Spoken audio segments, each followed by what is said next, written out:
dès 13 ans, 12-13 ans, je rentrais toujours chez les libraires. Donc j'y suis rentré, j'étais un jeune client certainement pas intéressant, certainement très emmerdant. Cette librairie, elle existe comme ça depuis 100 ans. Je trouvais que c'était une bonbonnière. Et je trouvais aussi une chose, c'est que si on voulait avoir une clientèle plus jeune, et pas seulement une clientèle de gens de plus de 60 ans et tout, il fallait les attirer. Et que si tu n'avais pas été initié tôt par soit des parents, soit des amis, le livre, tu passes devant une librairie, tu passes comme ça. C'est-à-dire, ça te semble suffocant de prendre un vieux livre, quelque chose qui sente un peu la poussière, le truc. En fait, tu prends ça avec je sais pas, comme une aberration, quoi. Les gens préfèrent aller s'acheter le même livre aussi cher à la Fnac que de rentrer dans une librairie de livres anciens. Et donc, faire pousser cette porte, au début d'ailleurs, Jean Chrétien, la porte était fermée, on sonnait. T'as toujours rêvé d'être libraire, si tu le fais pas maintenant, tu le seras jamais. À la maison, il y avait une plaisanterie, je disais toujours, je serai libraire, mais à ma retraite. Parce que moi, très tôt, j'avais commencé à collectionner les catalogues publicitaires. Parce que les livres, moi j'adorais les illustrateurs, et les livres illustrés coûtaient cher, alors que les catalogues publicitaires, les libraires te les donnaient presque. Ils considéraient que c'était.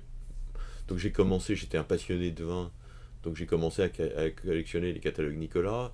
Ensuite j'ai collectionné les catalogues sur la mode, sur l'automobile, sur l'aviation. Enfin, et je pense que j'ai eu une des collections les plus significatives dans le domaine de l'édition publicitaire. Et puis, donc cette librairie, moi, dès le départ, j'ai voulu en faire une librairie qui soit plutôt spécialisée illustrateur, parce que c'était ma vraie passion.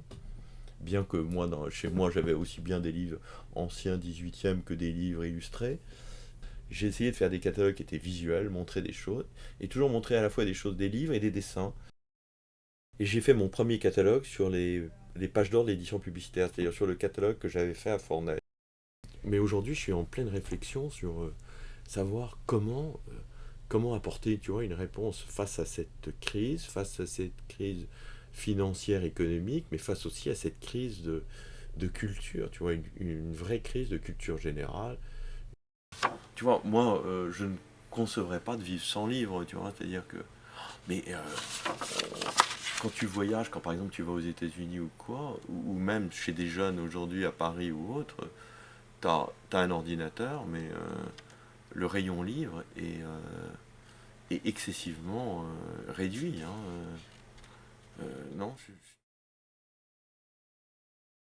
moi je pense que la librairie dite ancienne, bah, doit se raccorder à son temps. Le débat d'un libraire aujourd'hui, c'est d'essayer de faire de nos lieux des lieux vivants. Ma dernière expo là, de Cassandra, l'art de la lettre de Cassandra Assadour, euh, moi je brutalise ma clientèle en leur montrant des choses d'Assadour. Assadour, c'est un artiste qui est un peintre, qui est un illustrateur, qui a illustré une vingtaine de livres par l'eau forte. Je trouve que c'est un type doué.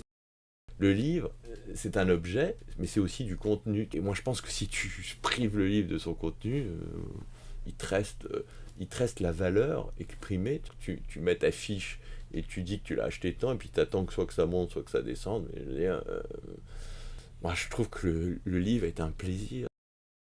C'est superbe.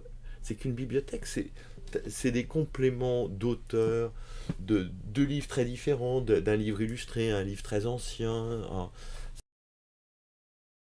C'est-à-dire que euh, j'aime des auteurs comme Kundera, j'aime Sandrard, mais j'aime des auteurs complètement opposés. J'aime Chateaubriand, mais euh, j'aime Kessel, j'aime Barbet de Révilly. Euh, Proust m'a toujours épuisé.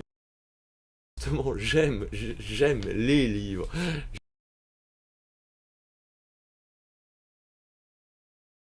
Peut-être les trois trucs, livres, vin et sport.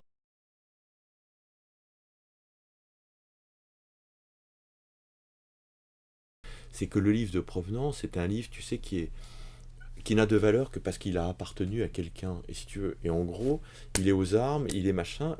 Ce qui est à l'intérieur, finalement, on s'en fout. Et ce qui est important, c'est qui l'a détenu. Alors que moi, ce qui me semble important, c'est qui va le détenir, tu vois, c'est-à-dire plutôt que qui l'a détenu.